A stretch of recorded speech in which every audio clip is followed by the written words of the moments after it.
السلام عليكم ورحمة الله وبركاته. ازيكم يا حبايبي؟ عاملين ايه؟ يا رب تكونوا بصحة وسلامة والف خير، واسمع عنكم كل خير ان شاء الله. انتوا ولادكم وحبايبكم وحبايبي المتابعين اللي معايا على القناة، دعمهم على راسي من فوق. ربنا يخليهم ليا، ما يحرمنيش منهم ابدا يا رب. النهارده يا جماعة هوريكم الفيديو بتاع البط بتاعي اللي هو انا كنت شاريه صغير ده. بسم الله ما شاء الله، صبر اهو افتح ليه ان شاء الله هبيعه. يلا يا جماعة اللي عايز بط.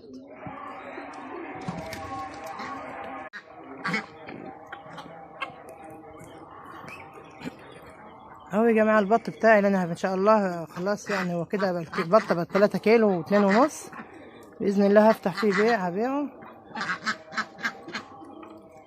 واشتري بط غيره. طبعا هخلي لبيتنا، طبعا ده اول شيء هخلي لبيتنا واشتري بط غيره طبعا، واسد الفلوس بتاعت الاكل بتاعه.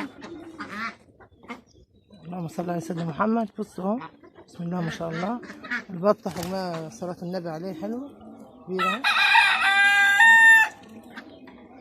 وعشان كمان عندي بط صغير هطلعه في السطح هنا، احطها في حته كده في حته في اوضه الحمام، حته ظل كده في اوضه الحمام هوريها لكم.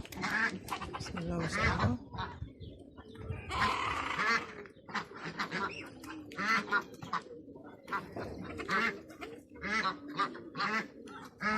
البط ده يا جماعه له عندي 3 شهور، كنت جايباه عمره يوم. اول شهر باكله بادي صافي كده يعني، وبعد كده بلخبط له دشيش على رده على بادي على عيش.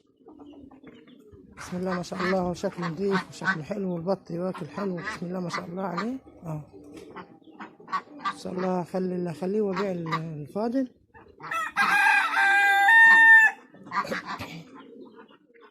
يلا يا حبايبي، عشان لو حد فيكم عايز بط للذبيح ولا حاجه. وادي البط الصغير ده انا حطاه في اوضه الحمام اهو.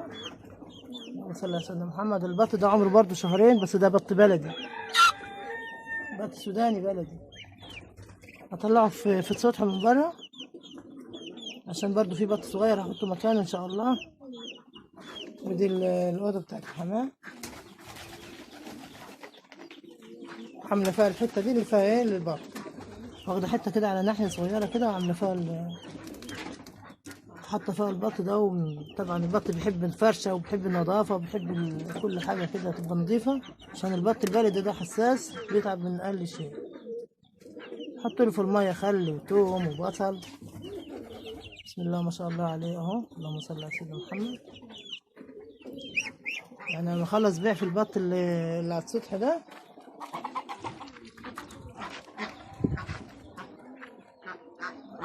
لما اخلص ده بيع هشتري ما احط ده مكانه، واشتري بط صغير احطه برضه تاني.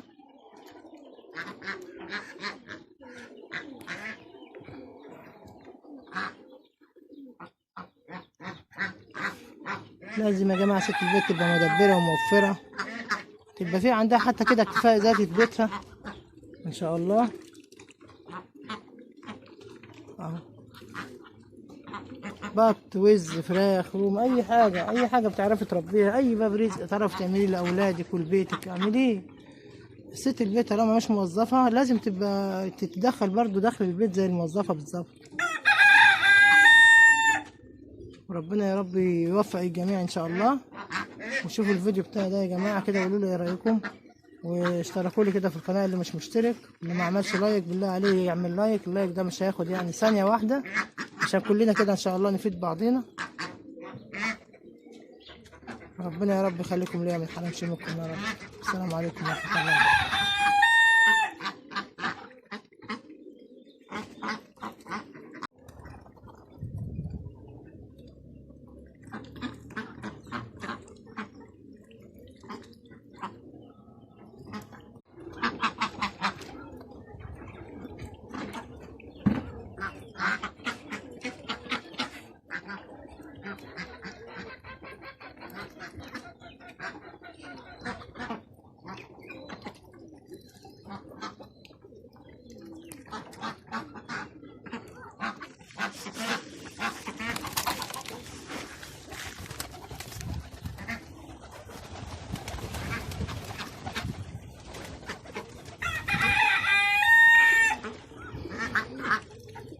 الفراخ اللي كنت مربيها برضو ذبحت ديوك وسبت الفراخ تبيض، كنت مربيها في رمضان سبتهم فوق، سبت فرخات سبتهم يبيضوا فوق وسبت لهم ديك اهو.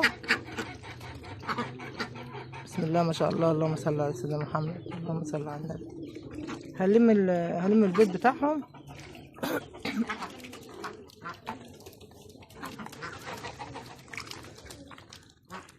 هجيب البيض بتاعهم يا جماعة اوريه لكم.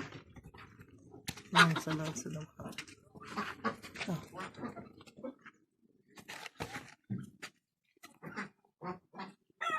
اهو البيض اهو يا جماعة.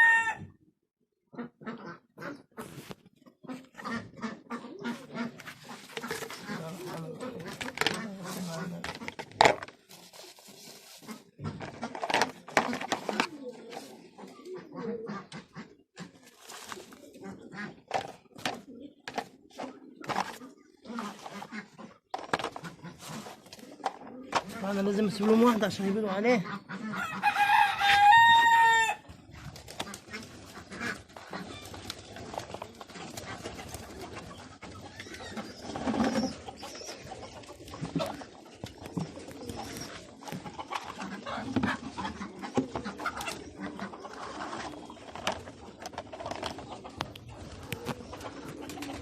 انا بجيب الاكل بتاع البط ده، بشتري لهم 3 كيلو بادي، اسمه بادي بياض. بيخلي الفراخ دي بتخليها تبيض على طول، بتخليها البيضه بتاعتها ما شاء الله كبيره. اللهم صل على النبي. بصوا بسم الله ما شاء الله. بادي البياض ده يعني بيخلي البط والفراخ والحمام تبيض. انا على طول بجيبه للطيري الخبطه على اكل الطير كده، اللي هو بادي اسمه بادي بياض، غير السوبر وغير التسمين وغير الحاجات دي. يا ريت تحطوه في اكل طيركم، هيخلي على طول اي حاجه، مش بس الفراخ. الفراخ بتخلي البيضه بتاعتها كبيره وبتبيض على طول، ما بتبطلش بيض ان شاء الله. شوفوا يا حبايبي كده البط بتاعي، شوفوا الانتاج بتاعي كده واعملوا له شير ولايك. لو عايزين بط برضه بت بسم الله ما شاء الله اهو. اللهم صل على سيدنا محمد.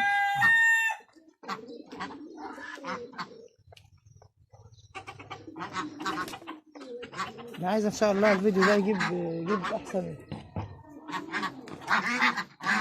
عايز الفيديو ده يجيب لايكات كتير يا جماعه كده، عشان ربنا يكرمنا ان شاء الله انا وانتم باذن الله.